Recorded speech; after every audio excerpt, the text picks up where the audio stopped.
नमस्कार। आज 28 मार्च है, गुरुवार का दिन है।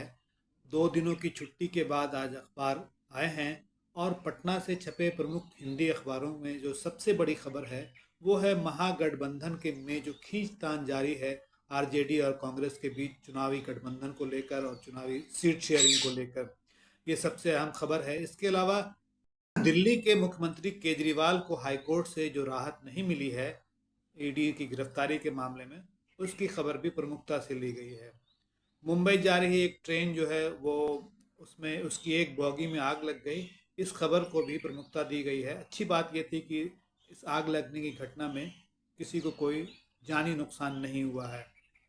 शिक्षा विभाग की बैठक आज कल हो रही है, आज और कल, उसके बारे में भी खबर प्रमुखता से ली गई है।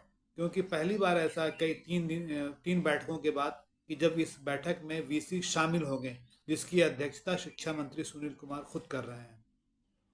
और आईपीएल की खबर में हैदराबाद की टीम ने सबसे बड़ा स्कोर बनाया है और जीत हासिल की है। इसकी खबर को भी खेल के पेज पर सबसे अहम जगह मिली है। आइए देखते हैं कि महागठबंधन के बारे में जो खबर है उसमें प्रमुख बात क्या बताई गई है। जो अब तक हम जानते हैं वो ये है कि सीट शेयरिंग की घोषणा अब तक हुई नहीं और आरजेडी प्रमुख लालू प्रसाद लगातार सिंबल बांट रहे हैं। अभी ताज़ा मामला जो है वो पूर्णिया सीट से संबंधित है। जदयू से जो अभी आरजेडी में शामिल हुई हैं बीमा भारती, उन्हें वहां का सिंबल दे दिया गया है जैसा कि अखबारों में बताया गया है। अब इसमें दिक्कत यह है कि पप्पू यादव कांग्रेस में शामिल हुए, अपनी पार्टी का विलय कराया और उनका कहना है कि वो भी पूर्णिया सीट से ही लड़ेंगे। सवाल यह है कि सिंबल जब बीमा भारती को मिल गया तो पप्पू यादव कैसे लड़ेंगे। हालांकि कांग्रेस का कहना है कि सिंबल वापस भी होता है। आगे आने वाले दिनों में पता चलेगा कि सिंबल वापस होता है या बीमा भारती वहीं से लड़ती हैं और पप्पू यादव क्या फैसला करते हैं। बीमा भारती ये कहना है कि लालू प्रसाद का उन्हें आशीर्वाद मिल गया है और 3 अप्रैल को वो वहाँ से पूर्णिया से नामांकन का पत्र दाखिल करेंगी।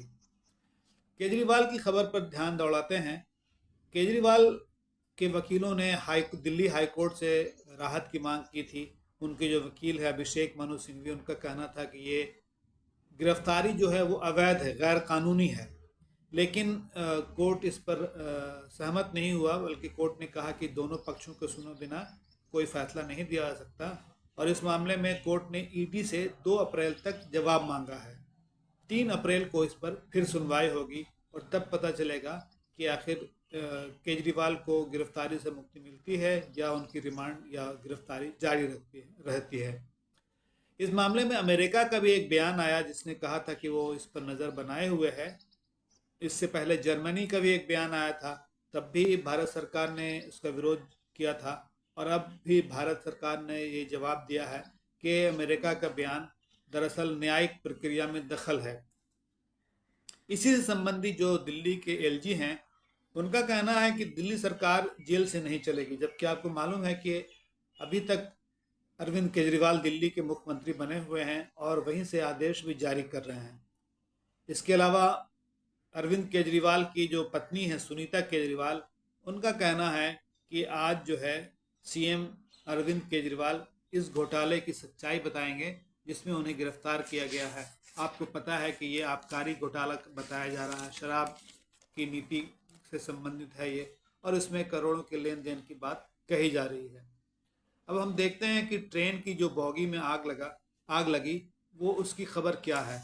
ये दरअसल होली स्पेशल ट्रेन थी, दानापुर लोकमान्य तिलक टर्मिनल के लिए जा रही थी दानापुर से, और आरा बक्सर रेलखंड पर कारीसात बिहिया स्टेशन के बीच ये दुर्घटना, ये जो आग लगने की जानकारी मिली, उसके बाद उस ट्रेन को 3 हिस्सों में बांट करके आग पर काबू पाया गया। ये होली स्पेशल ट्रेन थी, उस दिन जा रही थी, इसलिए इसमें लोग कम थे। खास कि उस बॉगी में जिस एसी बॉगी में आग लगी थी उसमें कोई यात्री नहीं था, इसलिए कोई जानी नुकसान नहीं हुआ। हालांकि इससे दिक्कत ये हुई कि कई घंटे तक ट्रेनों की आवाजाही प्रभावित रही और राजधानी समेत कई ट्रेनें जहां तहां रोक दी गई इसकी वजह से। शिक्षा विभाग की बैठक पर चर्चा करते हैं। आपको जैसा मैंने पहले बताया कि इससे पहले शिक्षा विभाग के जो मुखिया हैं, प्रशासनिक मुखिया के पाठक ने कहा था बुलाई थी बैठक, लेकिन उन 3 बैठकों में राजभवन की अनुमति नहीं मिलने की वजह से वीसी और दूसरे अधिकारी विश्वविद्यालय के नहीं जा पाए थे। अब आज की बैठक जो कल तक जारी रहेगी, उसमें उसकी अध्यक्षता चूँकि शिक्षा मंत्री सुनील कुमार खुद कर रहे हैं, इसलिए अनुमति दी गई है और इसमें उम्मीद है कि सभी विश्वविद्यालय के वीसी और दूसरे पदाधिकारी शामिल होंगे। देखना ये होगा कि इस बैठक में क्या बातें होती हैं और कैसे, खास तौर पर जो चर्चा होती है कि यहाँ का शिक्षा कैलेंडर जो परीक्षा कैलेंडर, परीक्षाएं समय पर नहीं होती, उस पर क्या चर्चा होती है और क्या बात सामने निकल कर आती है। अब खेल की खबर पे आते हैं। आईपीएल में कल बहुत धूम धड़ाके का मैच हुआ, चौके छक्कों की बरसात हुई। हैदराबाद सनराइजर्स की टीम ने 3 विकेट खोकर आईपीएल का अब तक का सबसे बड़ा स्कोर बनाया, 277 रन। इसके जवाब में मुंबई इंडियंस ने भी काफ़ी कोशिश की, लेकिन वो लक्ष्य से 32 रन दूर रह गई और 31 रन से हैदराबाद की टीम जीत गई। मुंबई इंडियंस ने 5 विकेट खोकर 246 रन बनाए। अब कुछ अन्य खबरों पर ध्यान डालते हैं, नज़र दौड़ाते हैं। चिराग पासवान की खबर है कि उन्होंने जमुई से अपने बहनोई अरुण भारती को टिकट दिया है। ये पहले चिराग पासवान खुद वहीं से सांसद थे, अब उनके बारे में कहा जा रहा है कि वो हाजीपुर से लड़ेंगे, इसलिए वो सीट जो है उन्होंने अपने बहनोई को, अरुण भारती को दी है। पहले चरण की 4 सीटों पर नामांकन की आज अंतिम तारीख है। इससे कल साफ हो जाएगा कि कौन किस मैदान में, कितने लोग किस सीट से उम्मीदवार बने हैं। इसके अलावा ये खबर है कि दूसरे चरण के लिए जो है वो आज से नामांकन है और इसमें किशनगंज, पूर्णिया, कटिहार, भागलपुर और बांका की सीट है। तो इससे भी पता चलेगा कि कैसे कैसे इन सीटों पर कौन लोग नामांकन करा रहे हैं। चुनाव आयोग ने 2 लोगों को नोटिस जारी किया है और दोनों पर इल्ज़ाम है कि इन्होंने आपत्तिजनक टिप्पणी की है।